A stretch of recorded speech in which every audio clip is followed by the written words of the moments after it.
Actually, to make this thing properly like that, we need to have that at the front. So it's going to be like that. So it's not going to be. Actually, yeah, let's go ahead and round this. I'm building a kind of rounded, narrow style. I've already gone against the rounded style so far, but I'm going to accept this like here. So it's going to be. Actually, let's have it. Oops. I'll have another lead block there, just to help with weight balancing. But I will go ahead and do it like this. We can have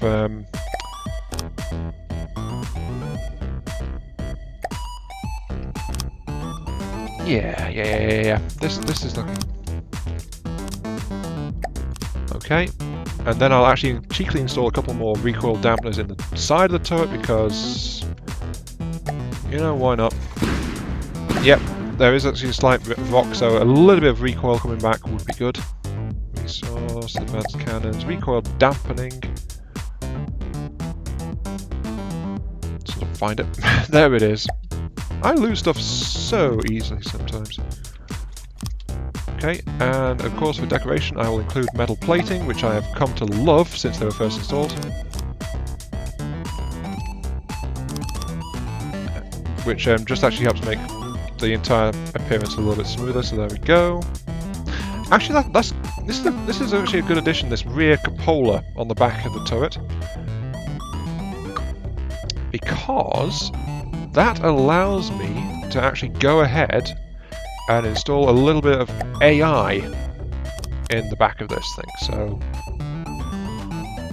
let's add a 360 radar on the top and a 90-degree cam. Sorry, a 90-degree radar on the front there. So we've got some detection going on. We've got this little gap down here, which is actually going to have a wireless link in it. So we're starting to look at detection / AI kind of thing. So that'll allow this thing to go AI. And then of course we need to round this thing into everything else. So square corner. Can't put anything on top of there, unfortunately, because it would get in the way of forward detection for the 360. But we can at least make this turret a little bit more interesting. So hooray for that, I suppose.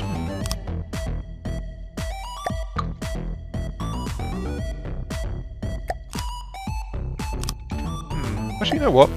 I'm thinking, can we add a bit of fuel engine to this thing? I don't think we can. Because, no we can't.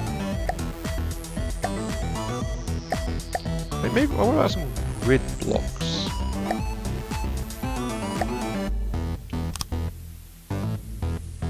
Nah, takes away from the smooth look I tend to have.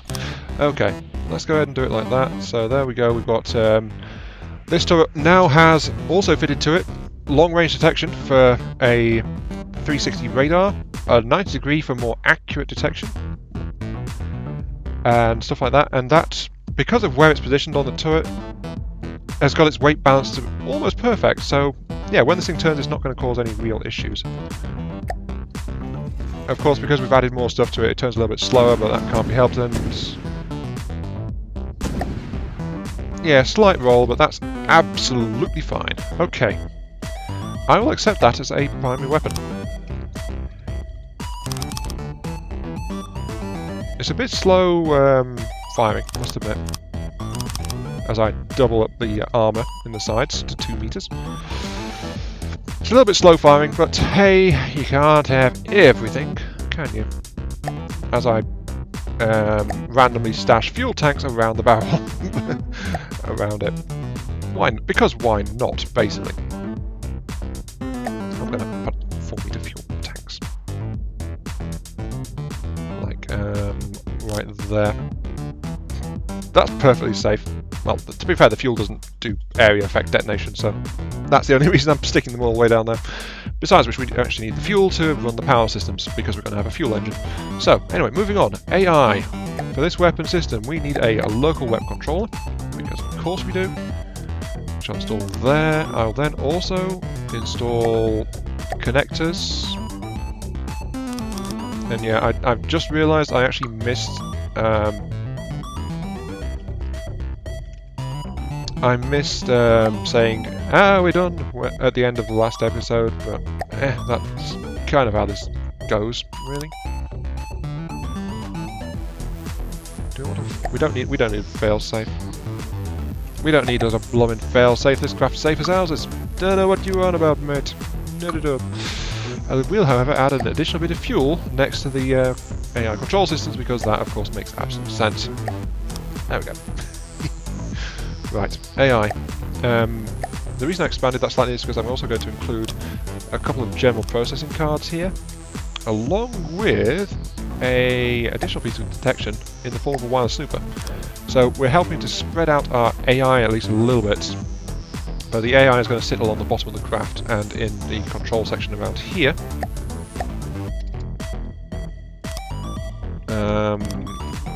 I wish they had fixed the fact that AI can only be mounted from the base, but you can actually, it'll stick to anything else. But yeah, there's the AI. We're going to have a cards slot there. To run this properly, we need to have 2 card slots, and then we also need, of course, a few bits and pieces around as well. So AI connectors on either side of it.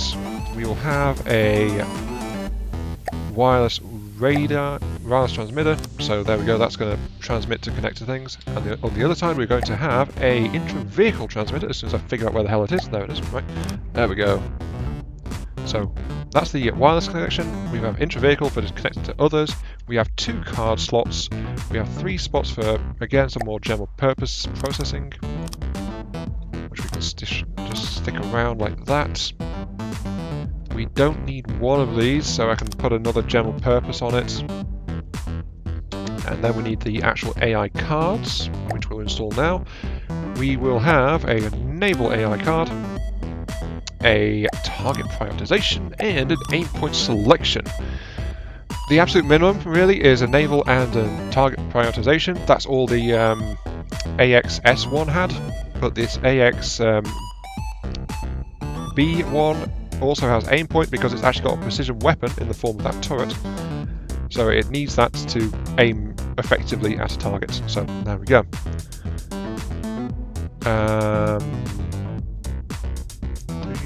Do you actually have control of that?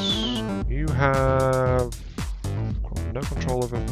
Oh, that's because I put you in the wrong place. Doy. I need to move you back one. Which is I'll replace that with some general processing. As you can see, the thing has gone, oh look, there's something over there. I'm going to start trying to shoot it. Now, of course, the slight problem that exists with this craft is the fact that it doesn't have any additional tracking systems to better refine its aim, so its angular aim is actually kind of bad, to put it mildly. So I'm going to do something about that now. AI, get connectors in at the back here. I normally go a little bit overboard with some stuff, I will admit. We've got these at the back, which are going to help out quite a bit, I think. But I kind of want to install some additional parts.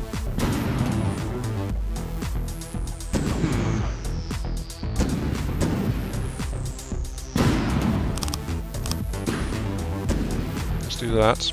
I'm kind of wary about what I put in the front right now. I guess adding that to it will only help. So, okay, let's do this. Wireless. Wireless connections there. There is a reason for this shape. Don't worry, you'll see that in a few moments, but I'll put the wireless connections back there. And that's to keep it a little bit lower, because the rear deck is not as low down as the forward deck, so that's why there's only one point there. But I've done that at the back to spread out some detection systems. So, AI, we want tracking, let's figure out detection, there we go, right. So, gimbal track cameras, which is very precise for aim. We'll also add in a laser rangefinder, there. And I've spread them like that so that they don't interfere with each other, really. I will also auto-adjust that. Actually, I should have done that, at least right now. Give me a few seconds and then I'll do that again. So, right, at the front I'm going to add in a pair there, and another pair of gimbal track cams. Just to figure out where they are. Gimbal track cams, there they are. So there we go, this craft has boatloads of detection. I'm going to adjust that to 1 second averaging for everything. As you can see, it's quite happily just spending its ammunition reserves in the general direction of the target, because it's going, hey, something to shoot at! Boom! But yeah, there we go. That's going to give our boat very strong detection capabilities, actually. So just one of these craft actually has a lot of detection systems to help it deal with surface and airborne targets. Ideally, we do want something for like underwater as well, actually. So I'm trying to think what to do there.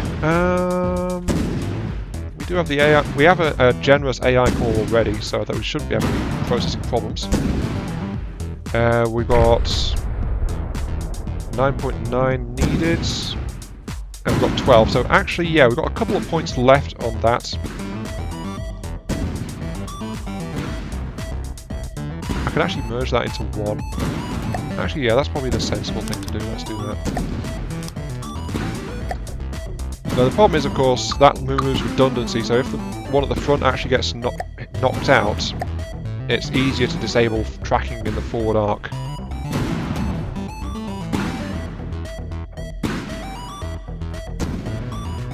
Yeah, that's looking okay. Okay, let's go with that. Because one reason I'm slightly wary is I want to have a deck gun installed on the front as well. So another local web controller, which I will install, I think, here. This craft is probably going to struggle a little bit with air and stuff like that, so I'm going to include a wireless, again, to connect. It's going to be directly hull mounted because it's going to be a really light turret. It's going to be the cheapest, super cheapo potential, well, not quite, but it's going to be a mega cheap one. AI.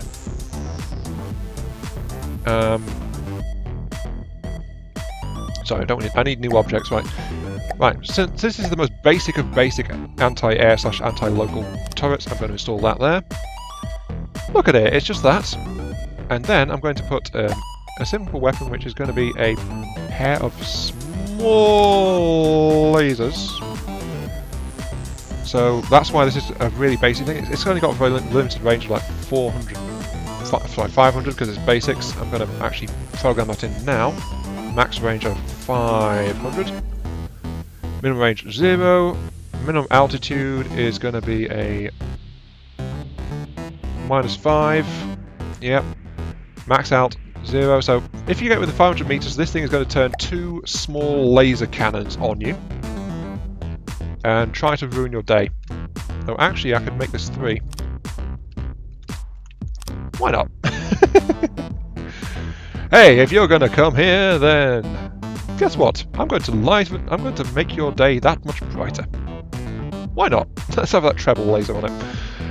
At least it's going to be a deterrent for anything that gets too close. So, moving on. Last thing I need to do actually is I need to program in. I don't want to have anything on the back here to interfere with its rear mounting, but I can at least put a metal plate on top of it. Like that. Actually, what will that look like if I turn it upside down? No, actually, that looks okay. Yeah. So, switch back to front mounted. I am going to finish sealing that up. We need to install a firing restriction. Required accuracy 0. Thank you oh so much. You're going to be on weapon group 2 for if the player decides they want to actually do anything with it.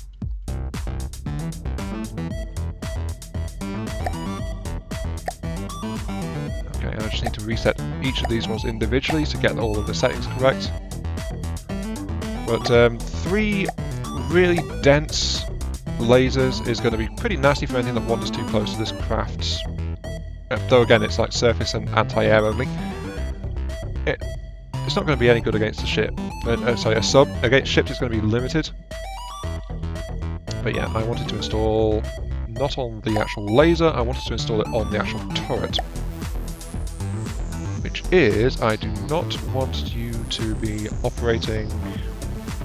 Actually, you know what? I don't need the altitude engagement limit restriction, because we never know when it's going to deal with it. Instead, I'm going to actually put a firing arc limit straight into the actual turret itself. So, let's see, about 150? 150? I think that's being a bit generous. Actually, let's go with 104. No, that's not enough.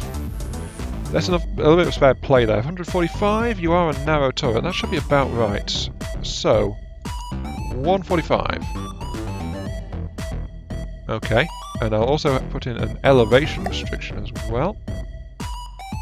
So you will not angle down below about 24, I think it is.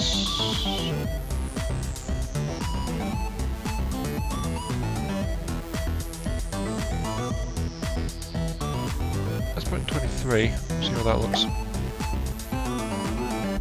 20?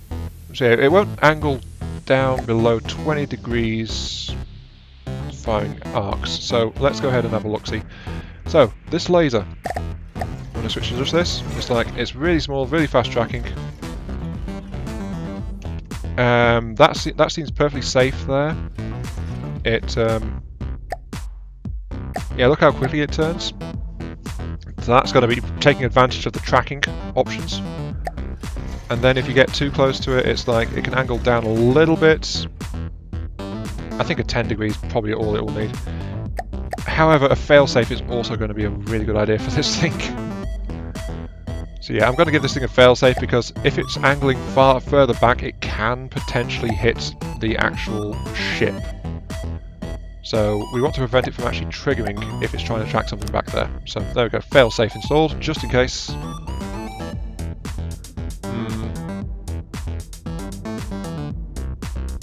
Okay.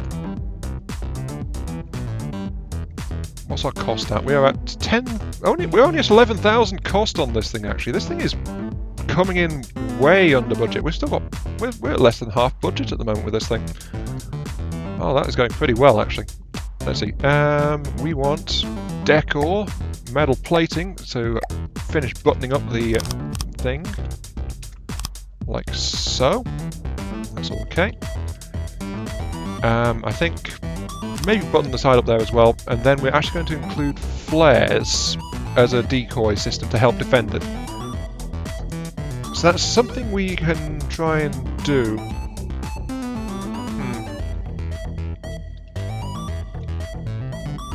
However, this thing does still require an engine source. Minimum 300, but ideally we want more engine just to give it something else to use. I think installing the engine above the... Well, the problem is where I'm going to put the engine, honestly. Because we've got the ammo racks in several spots, so... And we've got the centre taken up now by the turret assembly. I think beside the control room is probably the best place to try and put a fuel engine. We've got a 1 meter armour bulkhead.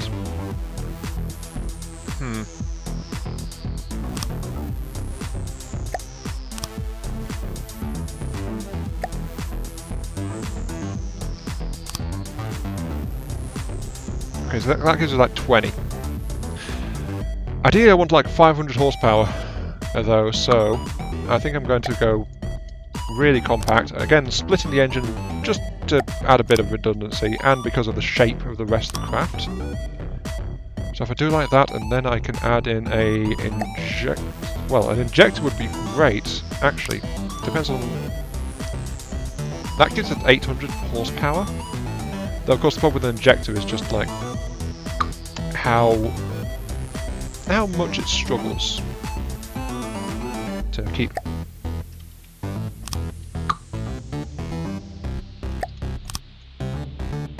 Yeah, efficiency is the thing. So let's go ahead and adapt to this thing. And then we're going to mount this thing on the side there. And then we'll put in a single carburetor. So these things are... I'm not the best at engine Tetris, I must admit. But that gives me like 600 horsepower. What about if I was to install like another couple there? So that gives me like 1,800 horsepower.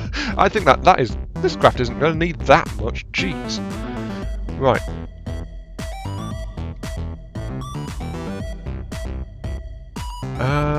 Okay. Let's start... Now, I could lose a massive amount of time mucking around with exhausts. Must admit, I spent literally like early today. I spent like an hour tinkering with just basically just rebuilding an exhaust system and an engine, and then only to figure out it's like, oh wait, my engine is just nothing like powerful enough.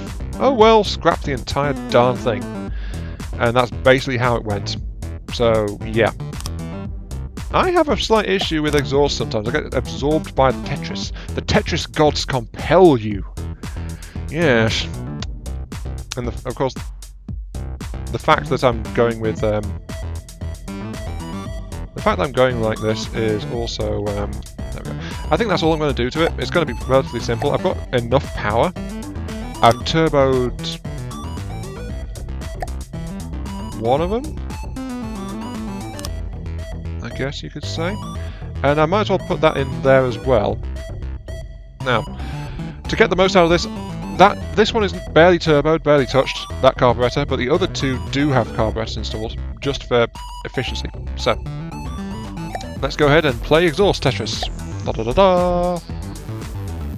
Exhaust Tetris! To get the most out of a flipping inline thing, a turbo, you actually need as much exhaust as you can wrangle from your engine, which means you want to connect as many pieces as you can to it, for max efficiency, which is why I'm now Tetrising around the corner. I actually enjoy these. I kind of enjoy these, but God, you can sink so much time into it. I do that like that, and then I do it like that. So I could go underneath actually and grab I can scrounge up a little bit more exhaust underneath. And the moment I realised that, notice, by the way, I went and did it. So. Straight a junction through, connect to that, because I actually tested this, and every single output, for some reason, it's not an output per cylinder, it's an output per exhaust connected to a cylinder, which is an important distinction. And of course, there is the whole fact that the more you get, as I randomly install another one, the more you get, the more efficient your engine is going to be. So,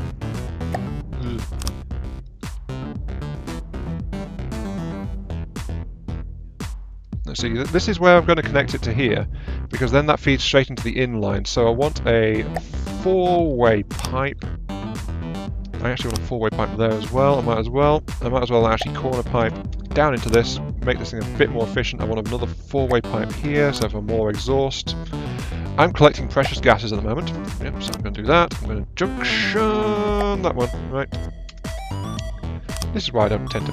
This is why I kind of stayed away from building fuel engines, must admit. Because I just get too caught up in it. It's like, now that I've done that, I'm suddenly rerouting things. It's like, there we go, that goes around there. So that's connected, those two are connected there, that connects up here. This poor solitary bit here is not connected, but I think that's purely because it's potentially going to get in the way of the turret if I put something there, so I'm not going to do that. Then if I connect that to there... Oh, we also need to... Can't have that, we need to do that there as well, so there we go. And then we have... this connected here, so this is the exhaust point. And because of safety considerations, we're going to vent this straight underwater. The problem with an exhaust system is that it's like it's actually a massive bleeping heat system, and it gets hotter the more exhaust you collect to put out through it. So by doing all of this, I'm actually making it more of a target for thermal tracking. But, okay, let's look at a whole exhaust pipe. Just going to figure out where the hell it is. Oh, I wasn't even in the right tab. No, wait, I was in the right tab. There it is. Don't mind me. You can tell I've not done this in a while, can't you? Well, there we go. 2 exhausts underneath, which is rapidly doing things. But the engine this is produces an 86 power for fuel at full throttle, max power 900, which is 1,800 power between those 2 engines. We've got complex piping everywhere, and it looks amazing. Yeah, right. Also, I just spotted a little bit of extra gas we could harvest off it, so I'm doing that now. Which has actually put us down to 86. We don't have a good test though, that's the problem. Because we won't really know what the engines do. I don't think it calculates it properly until you actually rev the darn engine up to see what it does. In the meantime, I have made many holes in my craft, which I am now buttoning up, so yeah. I've also just realised, basically I spent like half an episode just working on the engine, so hey, at least we've got that.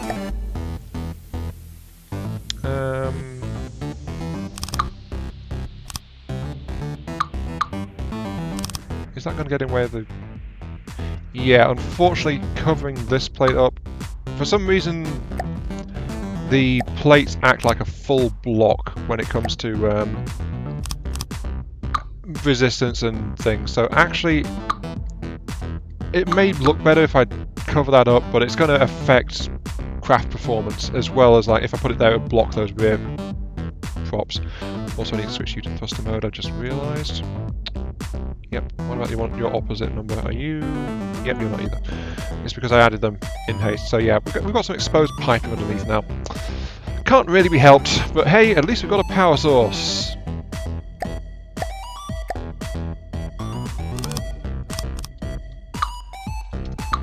Oh dear, but yeah, I'm calling it there for this particular episode, so this has been Ion the Marker 3. Thank you all very much for watching.